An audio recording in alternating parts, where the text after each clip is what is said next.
আমরা কোথায় যাচ্ছি ভাই সিলেট থেকে? সাদা পাথর যাইতেছি। সাদা পাথর, ও চলো না দিই।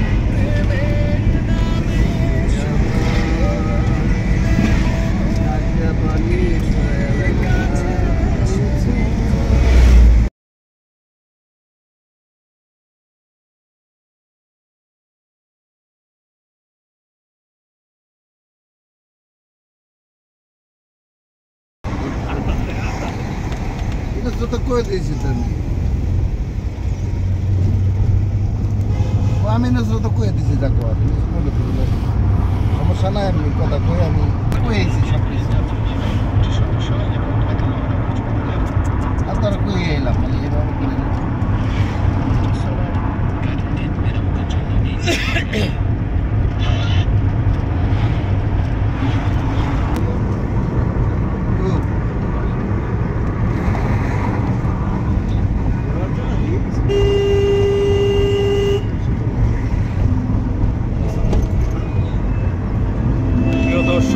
আমরা সিলেট শহর থেকে রওনা হয়ে এখন যাচ্ছি সাদা পাহাড়ের দিকে। ভাইয়ের নাম কি? মোহাম্মদ ফারুক। আমাদের সাথে রয়েছেন সিলেট শহরের গাড়ির মালিক ফারুক ভাই। আমরা ফারুক ভাইকে পেয়ে খুবই আনন্দিত। ফারুক ভাই আমাদের এই সিলেটের ঐতিহ্যবাহী স্থানগুলি ঘুরিয়ে ঘুরিয়ে দেখাচ্ছেন। আমরা ফারুক ভাইকে পেয়ে খুবই আনন্দিত। ফারুক ভাই, আপনি এই সিলেট শহরে কতদিন যাবত আছেন এই গাড়ি ব্যবস্থা করেন? গাড়ি চালাইতেছি আপনার 26-27 বছর ধরে। টুরিস্ট নিয়ে আমরা ঘোরাফেরা করি, সব জায়গায় দেখাই। সামনে সামনে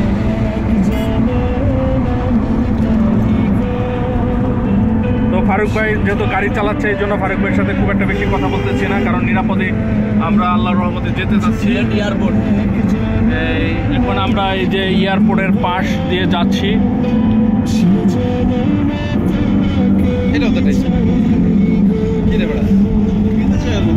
আমাদের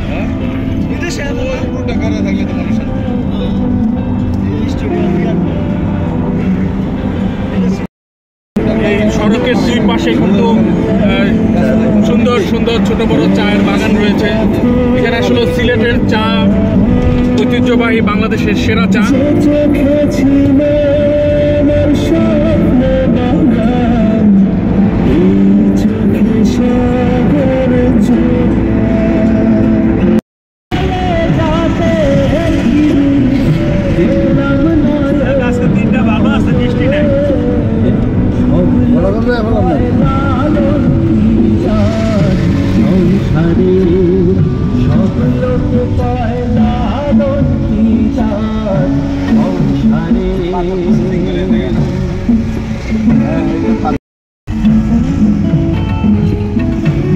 এখানে যে পাথর সংগ্রহ করে পাথর ভাঙা হয়, আর এই ট্রাকে পাথর বাংলাদেশের বিভিন্ন অঞ্চলে যায়, যে পাথর দিয়ে বিভিন্ন অঞ্চলের রাস্তাঘাট তৈরি হচ্ছে।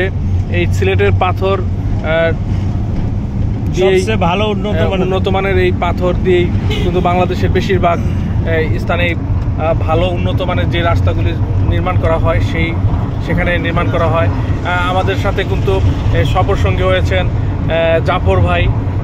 তো জাফর ভাই কিন্তু একজন ভালো মানের ঠিকাদার। তিনিও এখান থেকে পাথর সংগ্রহ করে বিভিন্ন জায়গায় তিনি সড়ক নির্মাণ করেছেন, রাস্তাঘাট করেছেন। আমরা আসলে জাফর ভাইয়ের সাথে একটু কথা বলবো।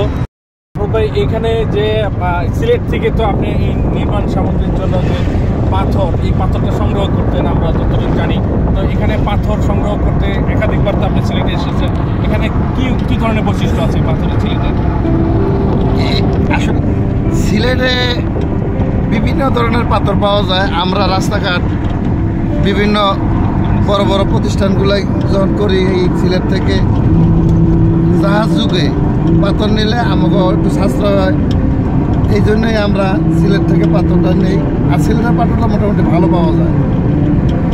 এখানে গুণগত মানটা কেমন সিলেটের পাথর? হ্যাঁ, সিলেটের পাথর অনেক ধরনের আছে, তবে আমরা ভালো মানের পাথরগুলোই নেই। স্পটা হিসাব দেখা আমরা ভালো মানের পাথরগুলাই করে নেই। ঠিক আছে, আমরা কিন্তু আজকে এই সিলেটের ঐতিহ্যবাহী স্থানগুলি ভ্রমণে এসেছি। এই ভ্রমণে এসেছি আমরা শরীয়তপুর জেলা থেকে 5 জন সাংবাদিক, আমাদের ভাই আছে জাফর ভাই, এই সহ মোট 6 জন।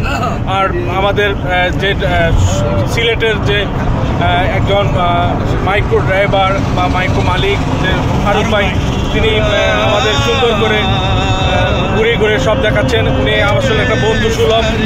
তো এখানে আমি কথা বলবো আমার এক সহকর্মী মাছরাঙা টেলিভিশনের সাংবাদিক কবিরুজ্জামানের সাথে। কবিরুজ্জামান, এই ভ্রমণটা এসে আপনার কেমন লাগতেছে? বিসমিল্লাহির রহমানির রহিম। আসসালামু আলাইকুম ওয়া রাহমাতুল্লাহ। আল্লাহ তাআলার অশেষ রহমতে আমরা ইনশাল্লাহ গত শুক্রবার সিলেটে এসেছি। আমরা গতকাল ইনশাল্লাহ জুমার নামাজ পড়েছি জাফলংয়ের একটি 3তলা মসজিদে। সেখানে মসজিদে যে মুয়াজ্জিন এবং ইমাম সাহেব তারা খুব সুন্দর করে বয়ান করেছে। আমরা ইনশাল্লাহ ওখানে নামাজ পড়েছি। আর রিপন ভাই এবং জাফর ভাই তারা শাহজালাল রাদিয়াল্লাহু আলাইহি সাল্লামের মাজার শরীফে নামাজ পড়েছে। তা আমারও ইচ্ছা ছিল, তো ইনশাল্লাহ আমরা ওখানে নামাজটা পড়েছি।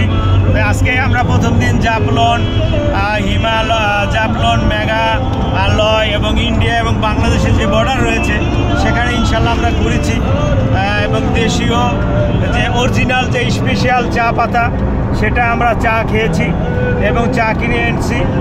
এবং ইনশাল্লাহ আজকে আমরা শনিবার আমাদের ভ্রমণের দ্বিতীয় দিন। আজকে আমরা মেঘালয় সহ অন্য অন্য স্থান, সাদা পাথর এবং আরও আকর্ষণীয় দর্শনীয় যে স্থানগুলি আছে সেই স্থানগুলি এখন আমরা সকালে একটি মাইক্রোযোগে ইনশাল্লাহ আমরা রওনা করেছি। আমরা আল্লাহ তাআলার কাছে সহযোগিতা চাই, সমস্ত মুসলিম ভাইদের কাছে দোয়া চাই যে আমরা যেন আজকে সহি সালামতে আমরা বিভিন্ন স্থানগুলি ঘুরে দেখে এবং আল্লাহ তাআলার অশেষ রহমতে নিজ এলাকায় শরীয়তপুর ফিরে যেতে পারি। বলছি আল্লাহ যেন আমাদের সবাইকে সুস্থ রাখে, ভালো রাখে। আসসালামু আলাইকুম ওয়া রাহমাতুল্লাহ। তো ধন্যবাদ কবির ভাইকে। আমরা একটু কথা বলতে চাই আমাদের আরেক সহকর্মী মানব জমিনের সাংবাদিক আসসালামু আলাইকুম, শুভ সকাল। কেমন আছেন আপনারা? আলম ভাই, এই ভ্রমণটা আপনার কাছে কেমন লাগছে? আলহামদুলিল্লাহ, অনেক ভালো লাগছে। আমরা আসছি আজকে 3 দিন হয় সিলেটে এসে প্রথমেতে আমরা হযরত শাহজালাল রাদিয়াল্লাহু আনহু তাআলার মাজার জিয়ারত করেছি। এরপর সিলেটের বিভিন্ন সুন্দর সুন্দর পর্যটন স্পটগুলি আমরা পরিদর্শন করেছি, ঘোরাফেরা করেছি, আনন্দ করেছি, এনজয় করেছি। এক কথায় অনেক। আপনাদের সবাইকে আবার দাওয়াত দিয়ে দিলাম, যারা এখন পর্যন্ত সিলেটে আসেন নাই, সিলেটের ঐতিহ্যবাহী স্থানগুলি দেখতে পারেন নাই, তারা অতি দ্রুত আইসা আমাদের মতো এরকম স্থানগুলি দেখে আনন্দ উপভোগ করে যান। ধন্যবাদ রিপন ভাইকে। আচ্ছা, এখানে আসলে কি বাংলাদেশ যে একটা সুন্দর প্রাকৃতিক সৌন্দর্যের অপরূপ নীলাভূমি বাংলাদেশ, এইটা আসলে সিলেট না আসলে বোঝা যাবে না। সিলেট অত্যন্ত সুন্দর একটা জেলা। এই জেলায় রয়েছে পবিত্র আল্লাহর ওলিদের মাজার শরীফ। এখানে হযরত শাহজালাল রহমতুল্লাহ আলাই ও শাহপুরান রহমতুল্লাহ আলাই সহ 360 জন আল্লাহর ওলি প্রথম এখানে এসে রাজা গোবিন্দর সাথে তারা যুদ্ধে লিপ্ত হয়েছিলেন। কারণ মুসলমানদের প্রথম যে সিলেটে মুসলমান ইসলাম ধর্ম গ্রহণ করেছিলেন বুরহানুদ্দিন, তার ছেলের আকিকা গরুর জবাই করা হয়েছিল। সেই গরুর মাংস, একটা কাক, এক টুকরা মাংস নিয়ে গৌর গোবিন্দ মন্দিরে বা বাড়িতে নিয়ে যখন ফেলেছিল, তখন এই অহংকারী সেই হিন্দু প্রতাপশালী রাজা তখন সেই মুসলিম পরিবারে এসে হামলা করে সেই বুরহানুদ্দিনের ছেলেকে হত্যা করে টুকরা টুকরা করে তারা অনেকগুলি অসংখ্য টুকরা করেছিল। তখন এই বুরহানুদ্দিন সেই ছেলের মাংসের টুকরাগুলি একটা ব্যাগে করে নিয়ে তিনি চলে যান সেই বাগদাদ শহরে বড় পীর সাহেব আব্দুল কাদের জিলানী রাহমাতুল্লাহ আলাইহির কাছে।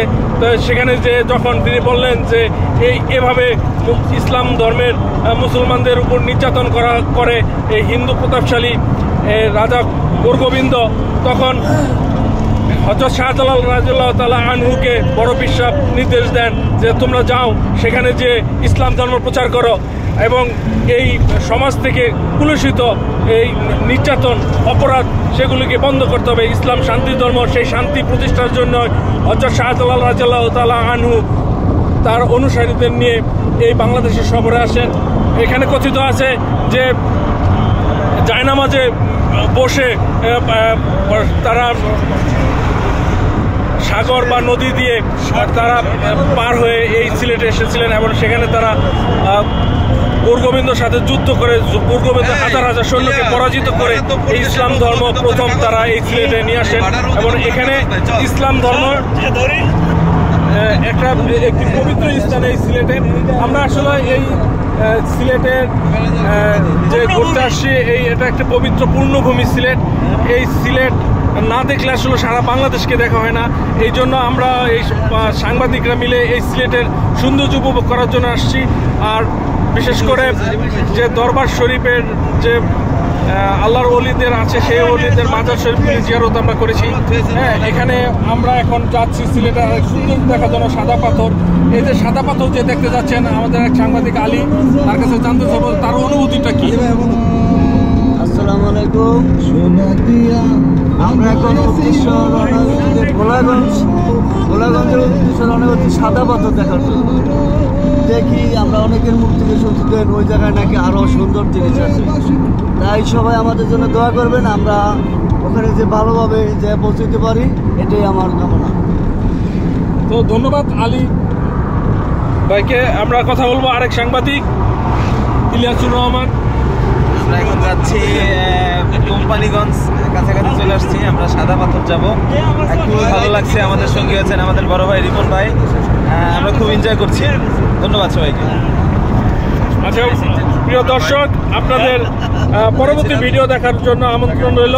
আপনাদের আমরা নিয়ে যাব সেই সৌন্দর্যপ্রিয় সিলেটের সুন্দর সুন্দর এলাকায় এবং আমাদের সাথেই থাকুন। আমাদের চ্যানেলটাকে সাবস্ক্রাইব করুন। ধন্যবাদ সকলকে। আসসালামু আলাইকুম।